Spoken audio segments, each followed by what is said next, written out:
ابا عبداللہ کہ یہ فرمان ہے، اور یہ علماء سے ملا کہ جب مصائب امام حسین یاد آ جائیں تو ایک جملہ کہہ دو صلی اللہ علیہ یا ابا عبداللہ، اور یہ وہ واقعہ ہے جس نے کئی یہودیوں کو مسلمان کر دیا۔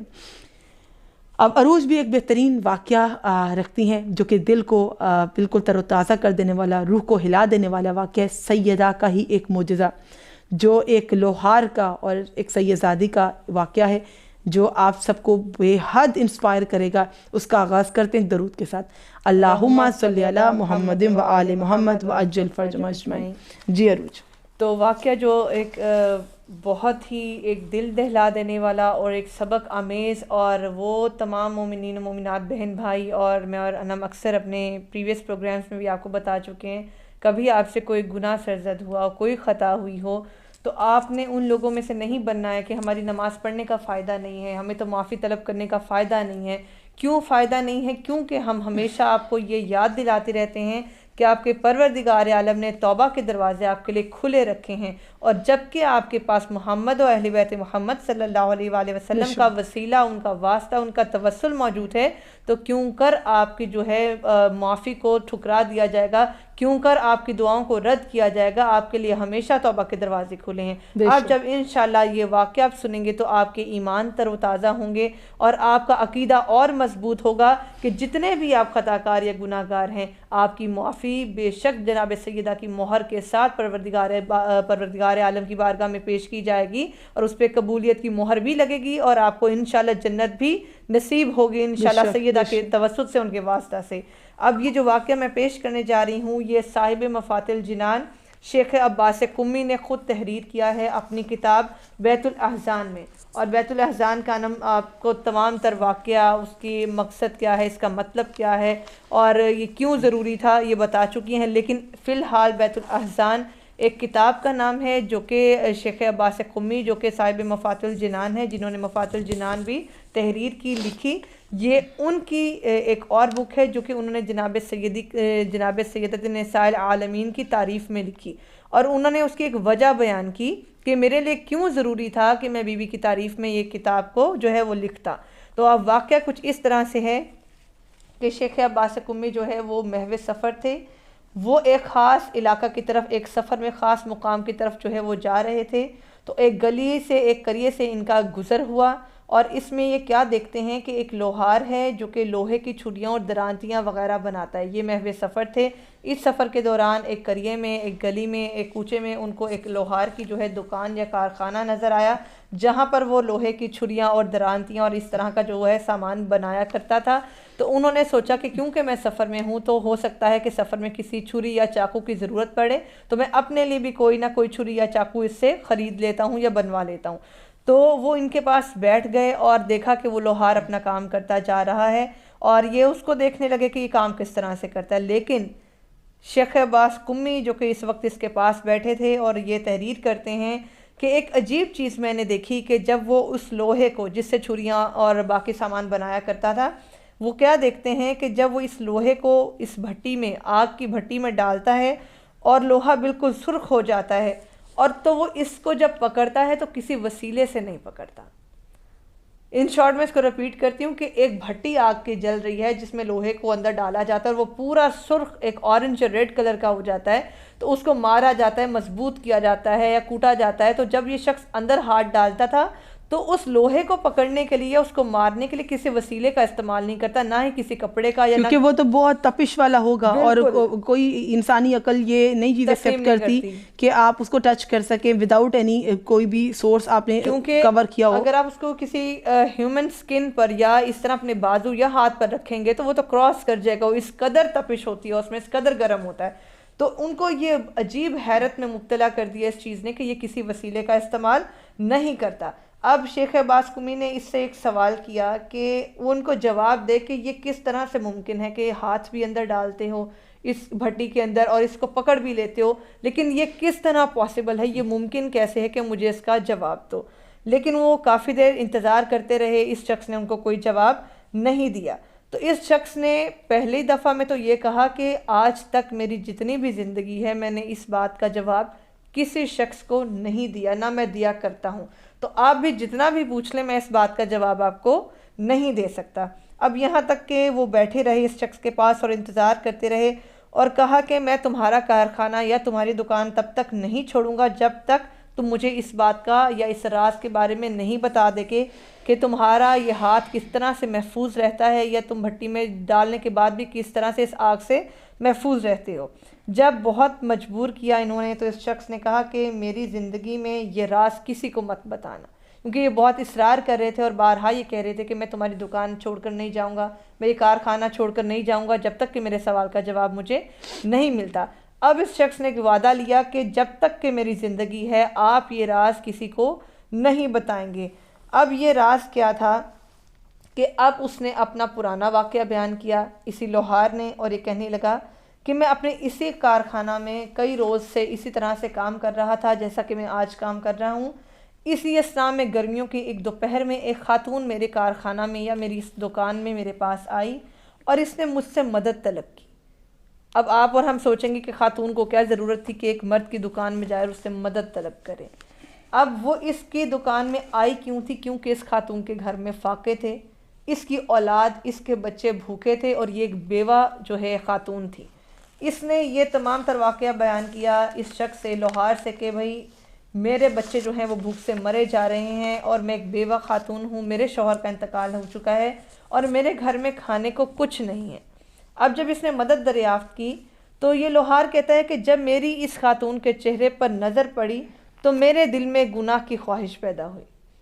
اب میں نے اس کی مدد کو اپنے گناہ سے مشروط کر دیا، یعنی کہ ایک شرط رکھ دی دل ہی دل میں، اور اس خاتون کو یہ بتایا کہ میں اس شرط پر مدد کروں گا کہ اگر تم میری اس خواہش سے رضامند ہو تو میں تمہاری مدد کر دوں گا۔ لیکن وہ ایک غیرت مند خاتون تھی، وہ واپس چلی گئی اور اس نے یہی سوچا کہ میں کہیں نہ کہیں سے اور کچھ انتظام کر لوں گی یا کسی اور سے مدد طلب کروں گی۔ لیکن وہ کچھ دن بعد واپس اسی دکان پر اس لوہار کے پاس آئی اور پھر اس نے اس سے بیان کیا کہ میں ہر طرف گئی لیکن مجھے کوئی مدد حاصل نہیں ہوئی۔ اگر میرے بچوں کو کچھ کھانے کے لیے نہ ملا تو میں یہ دیکھ سکتی ہوں کہ ان میں سے کسی نہ کسی ایک کی موت واقع ہو سکتی ہے، کیونکہ گھر میں کھانے کو کچھ نہیں اور فاقے گزر رہے ہیں۔ لیکن اس شخص نے، اس لوہار نے، کیونکہ انسان ہے، خطا کا پتلا ہے، اس کے دل میں پھر وہی خواہش تھی اور اس نے اس عورت سے، خاتون سے اظہار کی اپنی خواہش کا اور یہ شرط رکھ دی کہ اگر میری خواہش کو جو ہے وہ پورا کرتی ہیں یا رضامند ہوتی ہیں تو میں تمہاری مدد کروں گا۔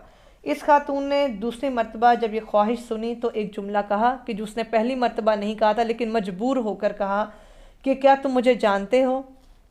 اس شخص نے کہا کہ میں تمہیں نہیں جانتا۔ کہا کہ اگر تم مجھے جانتے ہوتے تو مجھ سے اس چیز کی خواہش نہ کرتے۔ استغفر اللہ۔ تو اس شخص نے پوچھا، لوہار نے کہا کہ میں پوچھتا ہوں تم سے کہ تم کون ہو؟ تو اس خاتون نے جواب دیا کہ میں ایک سید زادی ہوں اور میرا تعلق جو ہے وہ اولاد فاطمہ زہرا سے ہے، اور اگر میں مجبور نہ ہوتی تو تمہارے سامنے دستے سوال دراز نہ کرتی، تمہارے سامنے مدد کا سوال نہ کرتی۔ اور جیسے ہی اس شخص نے یہ نام سنا یہ انتہائی شرمندہ ہوا، پشیمان ہوا۔ نبی نام سیدہ کا یہ کہنا، یہاں پر اس طرف مت جائیے کہ یہ کیا واقعہ، یہ کیا، اس واقعے کا جو ایک کی پوائنٹ ہے جو ذہن میں رکھیے کہ اس خاتون نے کہا میں اولاد فاطمہ زہرا سے ہوں، تو جب بھی کوئی سیدہ کی اولاد میں سے ہوں، سادات اعظام ہو، تو ان کی تعظیم ہے، اور کبھی بھی کسی کے بھی دل میں وہ نور معرفت آ سکتا ہے، جیسے کہ اس لوہار کے دل میں نام سیدہ سے اب اس کو پشیمانی ہوئی اور نام سیدہ سے اس کو احساس ہوا کہ یہ کیا کرنے جا رہا تھا اور کس چیز میں مرتکب ہونے جا رہا تھا۔ اب اس شخص نے کہا کہ نبی زادی کا نام سننا تھا کہ میرے جسم میں جو ہے وہ کب کبھی طاری ہوئی، میں شرمندہ ہوا، میں پشیمان ہوا، اور اس کے بعد اس خاتون کی مدد کی، جتنی مدد اس سے ہو پائی اس نے اس کی مدد کی، اور عزت کے ساتھ اس خاتون کو رخصت کیا، اور کیا کہا کہ کبھی اپنی دادی سے میری شکایت نہ کرنا۔ جب اس نے کہا، ہاتھ جوڑے اور معافی مانگی اور کہا کہ کبھی اپنی دادی فاطمہ زہرا سلام اللہ علیہا سے، پاک سیدہ سے میری شکایت نہ کرنا، اسے عزت کے ساتھ رخصت کیا اور دوبارہ اپنے کام میں لگ گیا۔ لیکن جو کیفیت میں نے آپ سے بیان کی، اس کے بعد یہ شخص اس قابل نہ رہا تھا کہ اس سے کوئی کام ہو پائے، نہ تو یہ کام کر پا رہا تھا بلکہ اس نے جسم میں تھکان محسوس کی، اور یہاں تک کہ اس نے اپنی دکان کو بند کر دیا، اپنے کارخانہ کو بند کر دیا اور آرام کے لیے اپنے گھر واپس کو یہ چلا گیا۔ اب جیسے ہی اپنے حجرے میں گیا، اپنے بستر پر گیا تو اس کی آنکھ لگ گئی اور اس کو نیند آ گئی۔ عالم خواب میں کیا دیکھتا ہے کہ ایک خاتون کو اس نے خواب میں دیکھا اور انہوں نے فرمایا،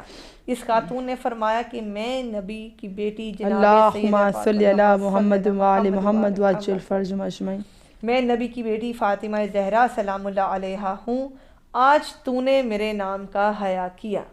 اب پاک سیدہ اس شخص کے خواب میں آئیں اور کہا کہ آج تو نے میرے نام کا حیا کیا اور میرے نام کا ادب کیا اور پاس رکھا، تو میں فاطمہ زہرا تم سے یہ وعدہ کرتی ہوں کہ میں دنیا اور آخرت کی آگ کو تم پر ہمیشہ کے لیے حرام قرار دیتی ہوں۔ اللہ اکبر۔ یہ نام فاطمہ زہرا کے معنی بھی ہیں جو ہم نے آپ کو بتایا کہ نام فاطمہ کا اثر ہے کہ جہنم کی آگ کو اپنے چاہنے والوں سے دور کر دینے والی، بے شک الگ کر دینے والی، یہ بی بی کے نام کا مطلب ہے۔ یہاں بی بی کے نام کا حیا کرنے والا وہ شخص جو شاید واقف نہ تھا تمام تر زندگی، لیکن ایک سید زادی کا اس سے ملنا، مدد طلب کرنا اور پھر یہ معلوم ہونا کہ وہ اولاد فاطمہ سے ہے، اور پھر بی بی کا اس کے خواب میں آنا، یہ ہمیشہ یاد رکھیے کہ پاک ہستیاں انہی لوگوں کے خواب میں آیا کرتی ہیں، انہی کو اپنی زیارت کروایا کرتی ہیں جن کو وہ چاہتی ہیں کہ رب کی طرف سے ہدایت عطا ہو، جس کو وہ نہیں چاہتی کہ سیدھے رستے پر پلٹ آئے، اس کو نہ تو زیارت نصیب ہوتی ہے نہ تو ان کے خواب میں کوئی آتا ہے۔ اب یہاں بی بی نے اس شخص سے یہ وعدہ کیا، اس کو یہ انعام دیا، گفٹ دیا، یہ معجزہ دیا کہ میں تم سے یہ وعدہ کرتی ہوں کہ میں دنیا اور آخرت کی آگ کو تم پر ہمیشہ کے لیے حرام قرار دیتی ہوں۔ اب اس دن کے بعد یہ لوہار شیخ عباس قمی سے کیا کہتا ہے کہ شیخ وہ دن ہے اور آج کا دن ہے کہ میں جب بھی آگ کے اندر ہاتھ ڈالتا ہوں یا اس بھٹی کے اندر اپنے ہاتھ کو رکھتا ہوں، یہ آگ مجھ پر اثر نہیں کرتی، اور یہ ہے ادب فاطمہ زہرا سلام اللہ اللہم صلی علی محمد وآل محمد وعجل فرجہم اجمعین۔ یہ وہ بی بی کا ادب ہے کہ بہت چھوٹی سی چیز کہ یہ ہستیاں آپ سے دور نہیں ہیں،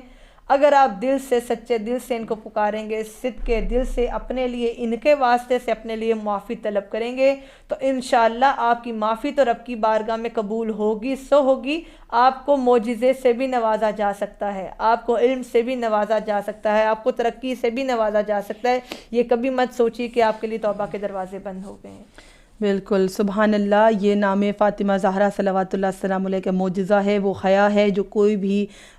شخص اگر بی بی کے نام کی حیا کرے اور اس تقدس کو باقی رکھے تو سیدہ اختیار رکھتی ہیں کہ گنہگار کو شفاعت عطا کریں اور جہنم کی آگ سے نکال کے جنت کے گوشہ میں لے آئیں۔ یہ نام سیدہ کا اثر ہے، اور یہیں پہ ہم معرفت سیدہ کے چند سوالات کے جو میں نے پوچھے تھے گزشتہ ایپیسوڈ میں، ان کے آنسرز آپ کو دیتے ہیں تاکہ آپ دیکھ سکیں کتنے صحیح تھے کتنے غلط تھے، اور مزید کچھ سوالات کے ساتھ آج کے اس پروگرام کو ہم اینڈ کریں گے۔ الحمدللہ آج ہم نے شہزادی کونین کی معرفت اور ان کی شان و مرتبے کو جانا کہ سیدہ کونین کا نام اور مرتبہ فضیلت کوئی سمجھ لے تو وہ چاہے گنہگار شخص کیوں نہ ہو، چاہے اس نے گناہ کا ارادہ کیوں نہ کر لیا ہو، سیدہ دلوں کو پلٹ دینے والی ہیں، سیدہ دلوں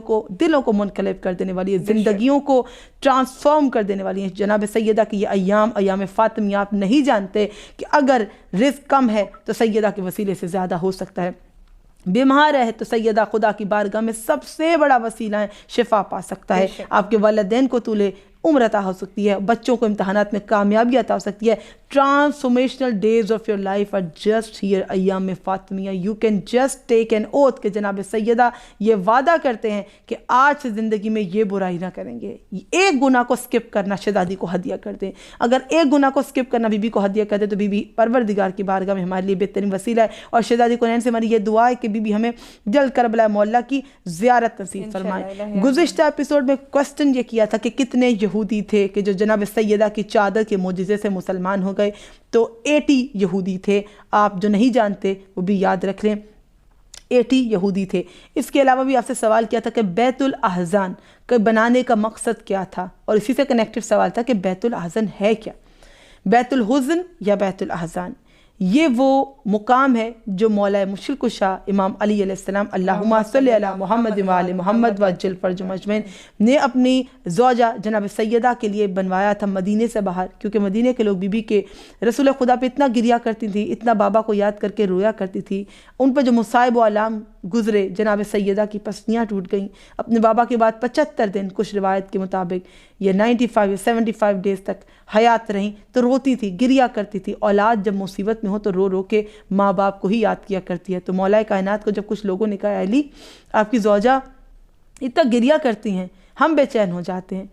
تو یہ بھی مصائب اہل بیت کا سب سے بڑا مصائب تھا کہ اب وہ عالم آ گیا کہ اہل بیت کو رونے بھی نہیں دیا جاتا اور ان کا رونا بھی برداشت نہیں ہوتا، تو مولا نے بیوی کے لیے ایک الگ مقام بیت الاحزن کے نام سے بنا دیا، جہاں بیوی جا کے رویا کرتی تھی، اور اس کو بنانے کا مقصد بھی یہ تھا، حسنین کو لے جایا کرتی تھی، وہاں جا کے رسول خدا کو یاد کر کے رویا کرتی تھی۔ مزید کچھ کوسچنز کے ساتھ آج کے اس پروگرام کو اینڈ کرتے تاکہ معرفت کا جو سلسلہ ہے وہ جاری رہے۔ تو سوال سن لیجئے اور آنسر بھی دیں گے آپ، میں جوابات ابھی بتاؤں گی، شاید کہ 2 سوالوں کے جواب آپ پہ چھوڑ دوں۔ 28 سفر کو کون سا عظیم سانحہ سیدہ کو درپیش آیا؟ 28 سفر رحلت رسول خدا، وصال رسول خدا، شہادت کا دن ہے، یہ عظیم سانحہ جو سیدہ پہ گزرا۔ اور آپ کے بعد آپ صلی اللہ علیہ وآلہ وسلم کے بعد اہل بیت علیہ السلام پر کیا گزری؟ رسول کے بعد اہل بیت پر مصائب کے پہاڑ ٹوٹ گئے۔ کیا رسول خدا کے بعد سیدہ کے شوہر مولا کائنات سے خلافت چھین لی گئی؟ جی ہاں، مولا کائنات کا حق غصب کر لیا گیا۔ کیا سیدہ سے فدق چھین لیا گیا؟ یہ باتیں بڑی تلخ ہیں، بہت سخت ہیں، لیکن جانتے رہیے چھٹے امام کا فرمان ہے کہ میری دادی زہرا کے حق کے بارے میں اپنی اولاد کو آگاہ کرو۔ اگر آنے والی نسلیں جناب سیدہ پہ ہوئے اس ظلم و ستم کو نہیں جانتی تو آپ بیوی کے حق میں بہت بڑی کوتاہی کر جائیں گے، اور یہ خیانت ہوگی بیوی کے حق میں۔ تو بتائیے کہ سیدہ سے ان کا انہیریٹنس اور وہ گفٹڈ پراپرٹی جو رسول خدا کو فرمان خداوندی آیا تھا کہ اپنے قرابت داروں کو ان کا حق دے دو، تو فدق فے تھا اور وہ رسول کا ہی تھا، اور رسول نے اپنی بیٹی کو دے دیا، کیونکہ ان کی اولادوں میں فقط ایک اولاد اور وہ واحد حقدار جناب زہرا تھی، اور رسول کے بعد فدق ان سے چھین لیا گیا۔ فدق ایک باغ تھا اور سیدہ کے لیے بہترین جو سورس آف ارننگ تھا، اس کی تمام تر ارننگ سے مدینے کے بیوہ، یتیم اور مسکین اور غریب لوگوں کی مدد کی جاتی تھی۔ اہل مدینہ نے امام علی علیہ السلام سے بی بی کے رونے کی شکایت کرتے ہوئے کیا کہا؟ زیر غور رہے کہ سیدہ کے رونے کے بارے میں ان کی شوہر امام علی سے شکایت کی گئی، اور کیا کہا گیا کہ فاطمہ زہرا کے رونے سے ہماری زندگی مشکل ہو گئی، ان سے کہیں کہ یا رات کو روئیں یا دن کو روئیں۔ کہ اگر کوئی بیٹی اپنے بابا کو یاد کرے مصائب اپنے اوپر آنے پر، تو کیا وہ دن میں یاد کرے یا وہ رات میں یاد کرے؟ کیا وہ وقت کو، اوقات کو دیکھ کے روئے گی کہ اپنے بابا کو کس وقت پہ روئے؟ بہت بڑا یہ مصائب کا جملہ۔ مدینے سے باہر حضرت علی علیہ السلام جو کمرہ بنایا تو اسے بیت الاحزن کہتے ہیں، اور وہ کون سا جملہ ہے جو بی بی رسول پاک کو یاد کر کے کہا کرتی تھی؟ مصائب کا جملہ ہے، صبت علیہ مصائب لو انہا، صبت علیہ مصائب لو انہا، بابا جان آپ کے بعد مجھ پر ایسی مصیبتیں پڑیں، صبت علی الایام سن لیالین، کہ اگر دنوں پر پڑھتی تو وہ راتوں میں تبدیل ہو جاتے۔ آپ اردو میں مجھے کومنٹ کر سکتے ہیں اور سیدہ ضرور راضی ہوں گی۔ جملہ یہ ہے کہ کیا جملہ مصائب کا بی بی کہہ کر رسول پاک کو یاد کیا کرتی تھی؟ بی بی کہتی تھی کہ بابا جان آپ کے بعد مجھ پر ایسی مصیبتیں پڑھتیں کہ اگر وہ روشن دنوں پر پڑھتی تو وہ سیاہ راتوں میں تبدیل ہو جاتے۔ اللہ اکبر۔ کیا جناب فاطمہ زہرا نے اپنے خلاف ہونے والے مظالم کے لیے آواز بلند کی؟ جی ہاں، سیدہ نے ہر بیٹی کو یہ حوصلہ دیا کہ وہ اپنے حق کے لیے آواز بلند کرے۔ اگر آج کوئی بیٹی اپنے ناحق چھینے والی اپنی پراپرٹی کے لیے وہ کھڑی ہو جائے، یا اس کا کوئی بھی حق غصب کیا جائے اور وہ بیٹی سٹینڈ لے اور کورٹ میں جائے، تو یہ سنت جناب زہرا اور اس میں کوئی حرج نہیں ہے۔ تو جناب زہرا نے اپنے چھینے ہوئے حق کے بارے میں آواز بلند کی۔ خطبہ فدق کیا ہے؟ جناب فاطمہ کی صدائے احتجاج کو خطبہ فدق کہتے ہیں۔ فدق کیا ہے؟ ایک زرخیز وادی ہے جو خیبر کے قریب واقع ہے۔ فدق کیا ہے؟ ایک زرخیز وادی جو خیبر کے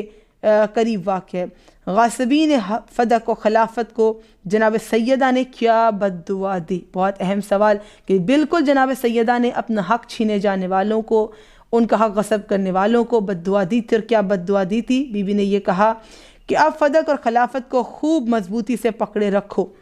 لیکن یہ بھی جان لو کہ اس راہ میں بڑی دشواریاں ہیں، اس فعل کی رسوائیاں اور ذلتیں ہمیں تمہارے دامن گیر رہیں گی،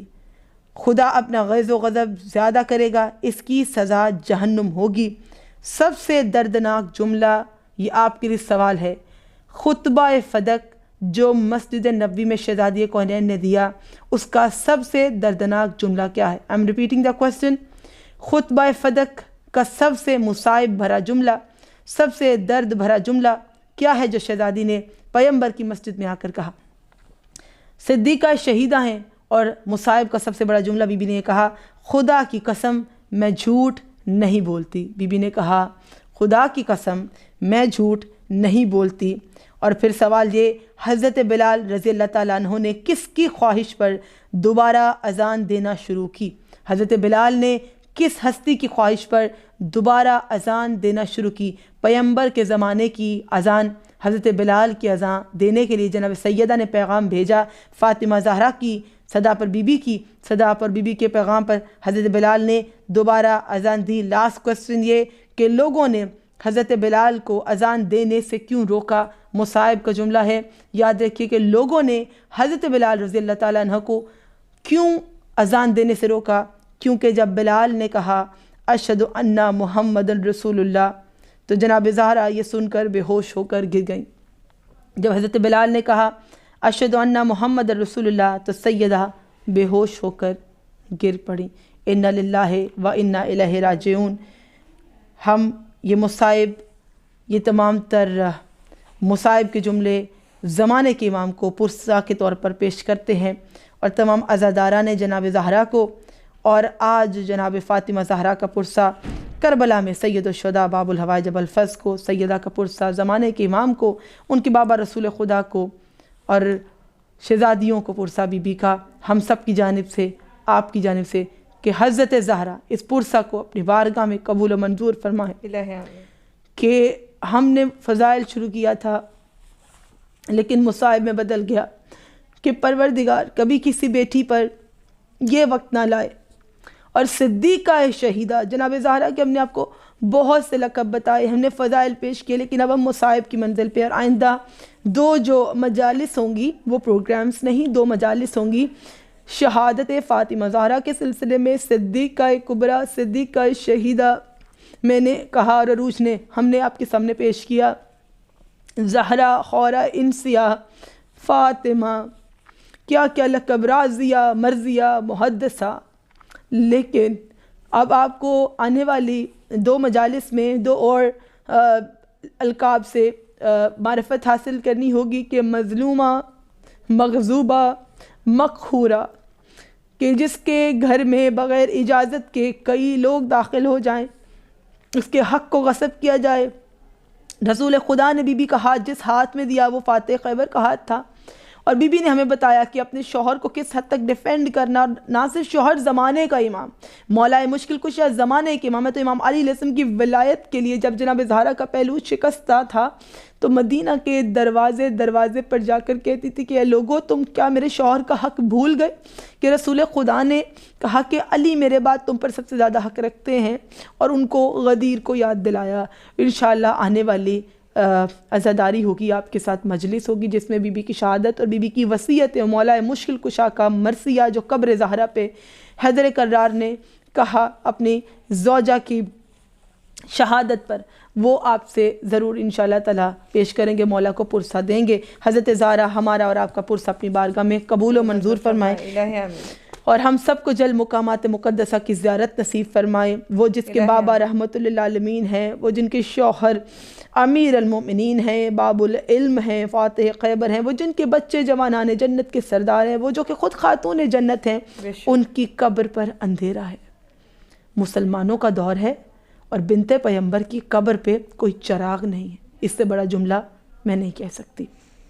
دیکھتے رہیے انا من عروج نقفی آفیشیل۔ جناب زہرا کی رضائیں حاصل کرنے کے لیے سبسکرائب کیجئے، لائک کیجئے، شیئر کیجئے۔ التماس دعا۔ اللہ حافظ۔